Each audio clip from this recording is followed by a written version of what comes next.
Hey, it's Whitney from EcoVeganGal.com and welcome back to the What a Vegan Eats channel, where I share what I eat on a daily basis. Today I started off my day very similar to yesterday. I had the Colat Superfoods cashew butter on top of gluten-free bread from Food for Life. I don't have footage of it today, so you can check out yesterday's video if you haven't seen that yet to see exactly what it looks like. It's just so good, and I'm very sad that that jar of Colat is almost empty.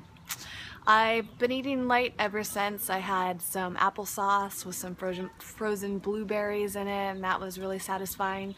And now I'm finishing up a bowl of quinoa from yesterday. What I didn't mention yesterday is that I made the quinoa with vegetable broth, which really adds a lot of flavoring. And then I added in some garlic powder and some nutritional yeast and some salt, and it made just a really simple dish. I don't know, my throat is dry right now. So that's what I've had so far today. I've just been keeping it basic. I've been doing a lot of work today, and usually when I'm busy doing a lot of work, it's hard for me to make time for food. So I actually really need to figure out how I'm going to make time for dinner. I have like nothing to eat in my fridge right now, and I just have things back to back to back today. I also wanted to address in this video some questions that have come up a few times. Multiple times people have asked why I don't eat more raw food and why I eat oil. So the answer to that is that I really try to just take each day by day, and I try not to be too strict to something, although right now I'm doing the low histamine diet, and that feels pretty strict and restricted for me, but I kind of have to do that out of necessity because it's the only way that I can balance out the symptoms that I get, that I've found so far.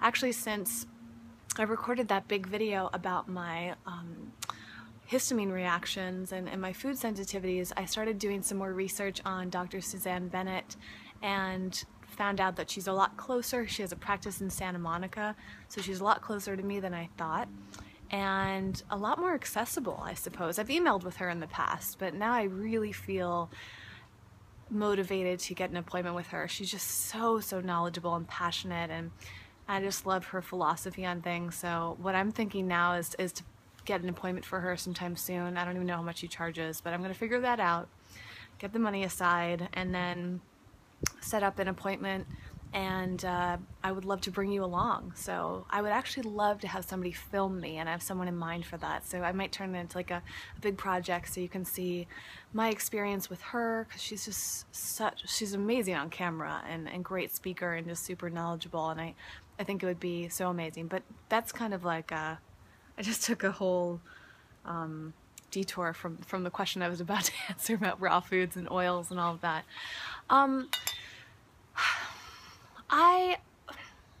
It's kind of a complex question, I guess.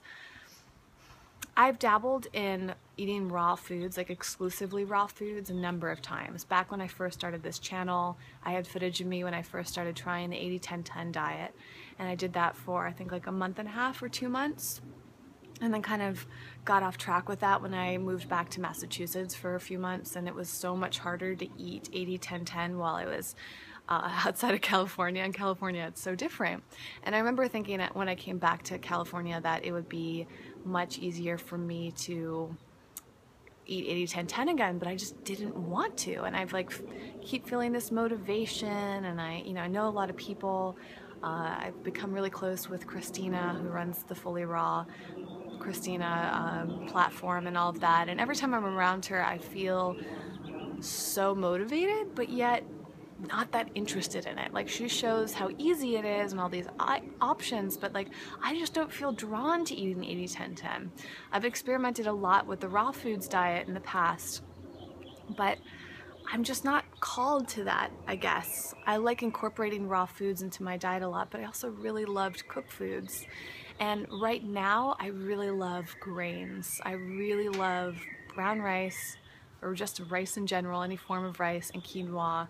I find them so satisfying, so nourishing, and just the fact that I can make this simple dish and feel nourished is really nice. sometimes I'll buy greens and I will just not do anything with them and they'll go to waste. I just threw out a whole head of romaine lettuce because it was sitting in my fridge for over a week. I threw out a whole cucumber, which broke my heart, but sometimes the vegetables just sit in my fridge and I don't eat them because I'm not in the mood for the raw food. Like I really much prefer cooked food. When it comes to oil, right, I always try to be low oil as possible. I don't really feel compelled to be 100% no oil because I don't know. Right now it doesn't feel like that important for me to be oil free, but I really focus on low oil. However, in this low histamine diet, there are so many things that I can't eat. And so oil is like one of the very few things that I can add to food for like extra flavor or texture or creaminess or richness, right? I'm eating very low on nuts. You know, cashews I seem to be doing okay on, but I'm still trying to keep them in moderation. Otherwise, I'd make like a cashew sauce, right? I'm not doing soy, so, you know, all these soy products are out of the question. And on. All these things that I'm not eating, to me, having that olive oil or coconut oil every now and then is just a way for me to have that texture and flavor, but also for me to get fat in my diet. Because I'm eating so low fat right now, sometimes I worry I'm not getting enough fat. Now granted, everything that I've been doing lately has been an experiment, right? None of this I consider permanent. I'm really just trying to feel things out and figure out what feels best for me, and then I'm going to take this to a doctor and have a more in-depth conversation about that.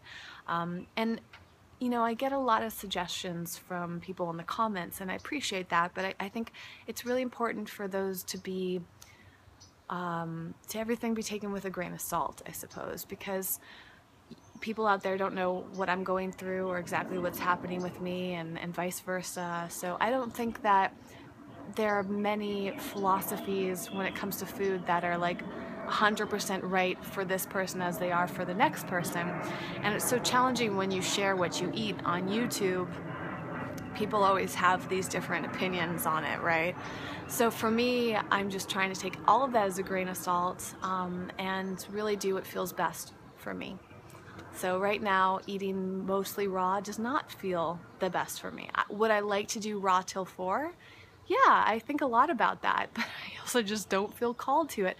My diet's different like every single day. I'm not on a regular eating pattern, especially in terms of time. And right now, you know, getting stuff accomplished career-wise is so important to me, and frankly, food is a secondary thing. I wake up in the morning and my focus is on getting work done, and I have to just bring in the food whenever I can, and that's something that I'm really working to shift. I really want to get back on the meal plan track. I've been saying that for months, but it would be nice to, and perhaps when I get back on the meal plan track, I will be, you know, feel more encouraged to incorporate raw foods. I'm also so lucky that I live in a part of the country where I can sit around in a t-shirt at 5 p.m. every day. So, you know, I definitely don't have a lack of access to raw foods and oil-free foods. So I'm a work in progress, but you know, it is hard sometimes to read comments of people that are really judgmental because I don't eat the same way that they think is right. And I just really want to encourage you, when it comes to me, but also to everybody, to try not to push your views on them, but make suggestions in a kind way, in a supportive way, not a, you should do this, I can't believe you're doing that, you shouldn't do that. You know, that type of communication definitely doesn't work for me, and I don't really think it works for many other people.